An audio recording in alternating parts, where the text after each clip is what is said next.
അപ്പം ഞങ്ങൾ വീട്ടിൽ ഭയങ്കര ബുദ്ധിമുട്ട് സമയമായിരുന്നു. ഭയങ്കര ബുദ്ധിമുട്ടെന്ന് പറഞ്ഞാൽ ഭയങ്കര ബുദ്ധിമുട്ട് സമയമായിരുന്നു.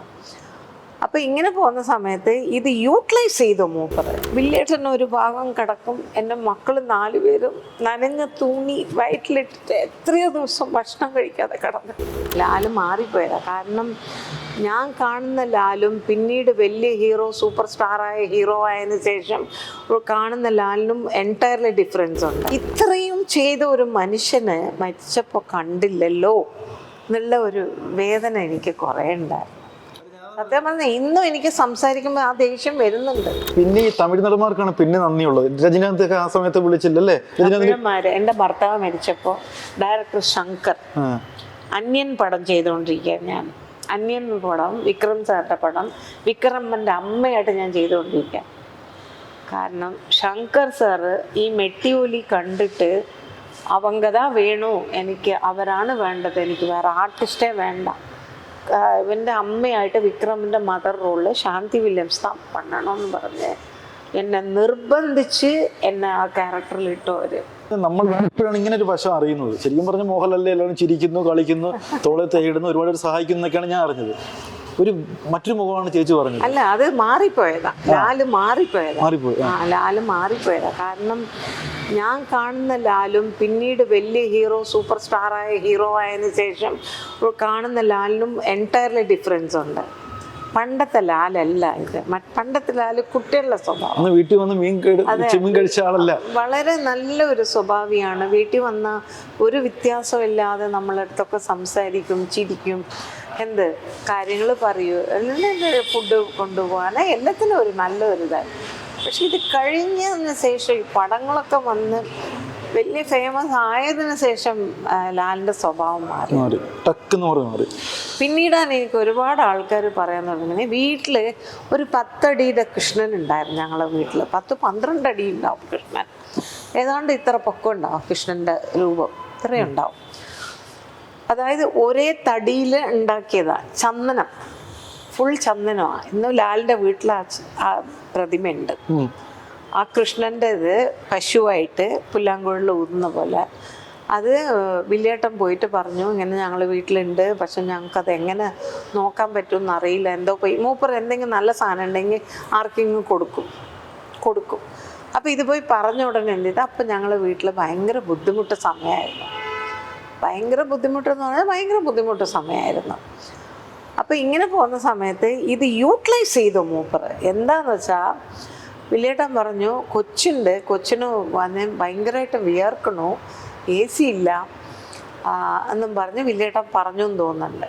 അതിനാണ് ഈ ലക്ഷങ്ങളായ ഈ കൃഷ്ണനെ കൊണ്ടുപോയിട്ട് അവർ ഓഫീസിൽ വർക്ക് ചെയ്തുകൊണ്ടിരുന്ന ഒരു പഴയ ഒരു പന്ന AC കൊണ്ടുവന്ന് ഞങ്ങളെ വീട്ടിലിറക്കി. ആ AC കൊണ്ടുവന്നത് 10 ദിവസം കൂടി ഓടിയിട്ടില്ല. അത് അങ്ങനെ തന്നെ പറഞ്ഞു. അവർ പറഞ്ഞു, இந்த AC ആരെങ്കിലും യൂസ് ചെയ്യോ, ഇത് പെട്ടെന്ന് പൊട്ടിത്തെറിക്കും, ഇത് കൊച്ചുങ്ങളെ വെച്ചോണ്ട് നിങ്ങൾ എന്താ കാണിക്കണേ എന്നും പറഞ്ഞിട്ട് എന്ത് ചെയ്തു, ആ AC ഊരിയിട്ട് അവൻ തന്നെ കൊണ്ട് വിറ്റിട്ട് അതിന് കിട്ടിയത് 2000 രൂപ. നമ്മൾ ലക്ഷങ്ങൾ രൂപയുടെ കൃഷ്ണൻ കൊണ്ടുപോവുകയും ചെയ്തു. അപ്പം ഞാൻ എന്താ പറയുന്നത്, അതുപോലെ നമ്മൾ പ്രതീക്ഷിച്ചിട്ടില്ല, അവരോട് ചോദിച്ചിട്ടുമില്ല, നമുക്കത് വേണ്ട. കൃഷ്ണൻ എവിടെ പോകണോ അവിടെ അവർ പോകുള്ളൂ. അതല്ലാണ്ട് നമ്മളടുത്ത് നിൽക്കണം എന്നുള്ള ആഗ്രഹമില്ല. ഇന്ന് എൻ്റെ വീട് മൊത്തം കൃഷ്ണനാണ്. എൻ്റെ വീട്ടിൽ എങ്ങോട്ട് തിരിഞ്ഞാലും എൻ്റെ കൃഷ്ണൻ ഉണ്ടാവും. അതൊക്കെ എന്തിനാ അങ്ങനെ ചെയ്യുന്ന ഒരു മനസ്സ് ഇതാണ്. അപ്പം ഇത്രയും ചെയ്ത ഒരു മനുഷ്യന് മരിച്ചപ്പോൾ കണ്ടില്ലല്ലോ എന്നുള്ള ഒരു വേദന എനിക്ക് കുറേ ഉണ്ടായിരുന്നു. ഇന്നും എനിക്ക് സംസാരിക്കുമ്പോൾ ആ ദേഷ്യം വരുന്നുണ്ട്. ഇന്നും എനിക്ക് സംസാരിക്കും. ശങ്കർ സാർ, എൻ്റെ ഭർത്താവ് മരിച്ചെന്ന് അറിഞ്ഞ ഉടനെ തന്നെ ഞാൻ മെട്ടിയൂലി ചെയ്തുകൊണ്ടിരിക്കാം.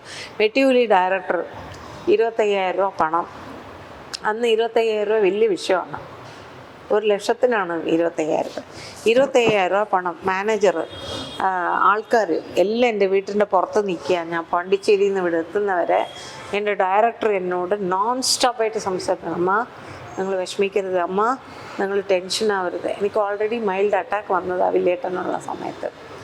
അപ്പോൾ അമ്മ നിങ്ങൾക്ക് ഹാർട്ട് അറ്റാക്ക് വന്നതാണ്, നിങ്ങൾ എമോഷണൽ ആവരുത്, ഞങ്ങളൊക്കെ ഉണ്ട് നിങ്ങളെ നോക്കാൻ, ഞങ്ങളൊക്കെ ഉണ്ട് നിങ്ങളെ നോക്കാൻ, അമ്മ വിഷമിക്കരുത് ഇതെന്നെ പറഞ്ഞ് 2.5 മണിക്കൂർ ഞാൻ പോണ്ടിച്ചേരിന്ന് ഇവിടം വരെ എൻ്റെ ഡയറക്ടർ എന്നോട് സംസാരിച്ചു.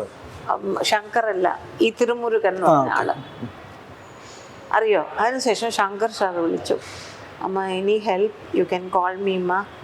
രജനീകാന്ത് അതെ, രജനി സാറ് ഓൾറെഡി ഇതെന്താ മൂപ്പർ നമ്മൾ അറിയിച്ചില്ല.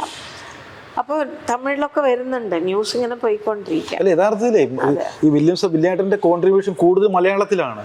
നിങ്ങൾ രണ്ടിന്റെ കോൺട്രിബ്യൂഷൻ മലയാളത്തിലാണ്. മലയാളികൾ തിരിഞ്ഞു നോക്കാത്തതാണ് തമിഴന്മാർക്കുടെ ഒരു സ്നേഹം അല്ലേ? തീർച്ചയായിട്ടും. എന്നെ ഇന്ന് വരെ, ഈ നിമിഷം വരെ എന്നെ പോറ്റിക്കൊണ്ടിരിക്കുന്നത് തമിഴ്നാടാണ്. ഇതേ ഞാൻ മലയാളികൾ എന്ന് പറയുന്നത് തെറ്റായ രീതിയിലല്ല.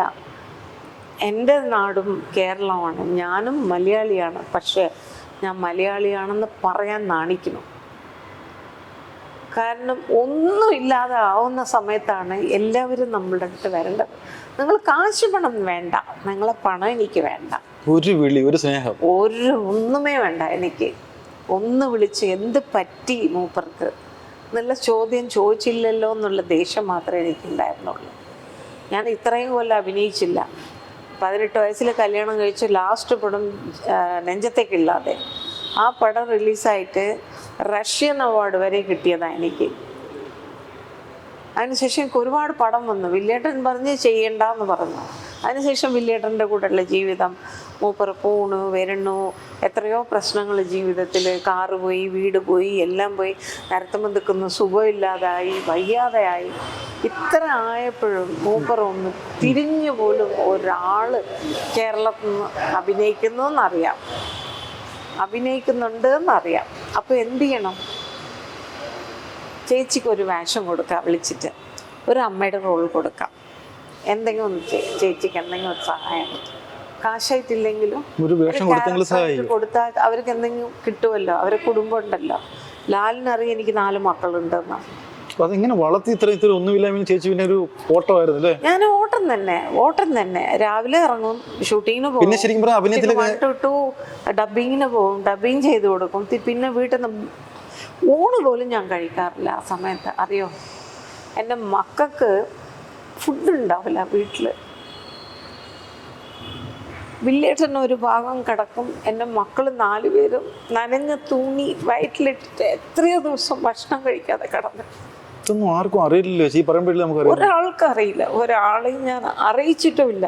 കാരണം എന്ന് വെച്ചാൽ നമ്മൾ വന്ന കുടുംബം അങ്ങനെയാണ്, നമ്മൾ ജീവിച്ച ജീവിതം അങ്ങനെയാണ്. വില്യംസ് എന്ന് പറയുന്ന വലിയൊരു ക്യാമറമാൻ വേണ്ട, അയാള് നടന്നിങ്ങനെ പോകുന്ന കണ്ട് കരഞ്ഞിട്ടുണ്ട് ഞാൻ. വില്ലേട്ട കാലും വലിച്ചിട്ട് ഗാംഗ്രൈൻ വന്നിട്ട് റോഡിൽ 75 പൈസ കൊടുത്ത് ബസ്സിൽ കയറി വീഴാൻ പോയി. പിടിച്ച് ഞങ്ങൾ ഓട്ടോ ഡ്രൈവറൊക്കെ പിടിച്ച് കയറ്റി AVM സ്റ്റുഡിയോ വരെ പോയിരിക്കും. എങ്കിൽ ഇപ്പോഴും മലയാളത്തിൽ കുറെ സിനിമകളൊക്കെ ചെയ്യുന്നുണ്ടല്ലോ, ആ ഒരു പരിഗണന, ആ സ്നേഹം കിട്ടുന്നുണ്ട് വില്ലേട്ടന്റെ ഭാര്യ എന്ന രീതിയിൽ? ഞാൻ മലയാളം ചെയ്യാറില്ലല്ലോ. ഞാൻ ഇപ്പൊ മലയാളം ചെയ്ത് കുറെ വർഷങ്ങളായി. SU റാമർ ചെയ്തതിന് ശേഷം, പളിങ്ക് ചെയ്തതിന് ശേഷം ഞാൻ മലയാളം അക്സെപ്റ്റ് ചെയ്യുന്നില്ല. എനിക്ക് വേണ്ട, നിങ്ങൾ വിളിക്കുകയില്ല, എനിക്ക് ആവശ്യമില്ല, മലയാളികൾക്ക് വേണ്ട, എനിക്ക് ആവശ്യമില്ല. എനിക്ക് മാസം 2 സീരിയൽ ഞാൻ കൂളായിട്ട് വർക്ക് ചെയ്യുന്നുണ്ട്. എനിക്ക് സിനിമേനേക്കാളും കാശ് എനിക്ക് സീരിയലിൽ കിട്ടുന്നുണ്ട്. മതി. എന്തിനാ ഞാൻ ഇപ്പം ഇവരെ പുറത്ത് പോയിട്ട് ഇതായോ? അയ്യോ, എനിക്ക് വർക്കില്ല, എനിക്ക് വർക്ക് തരുമോ, എനിക്ക് കാശില്ല, സമ്പാദിക്കണമെന്ന് പറഞ്ഞ് ഞാൻ ഒരു മലയാളികളുടെ വാതിക്കലും ഞാൻ പോയി നിന്നിട്ടില്ല. മോഹൻലാലാവട്ടെ, മമ്മൂട്ടിയാവട്ടെ, ആരായിക്കോട്ടെ, എനിക്ക് അതിൻ്റെ ആവശ്യമേ ഇല്ല.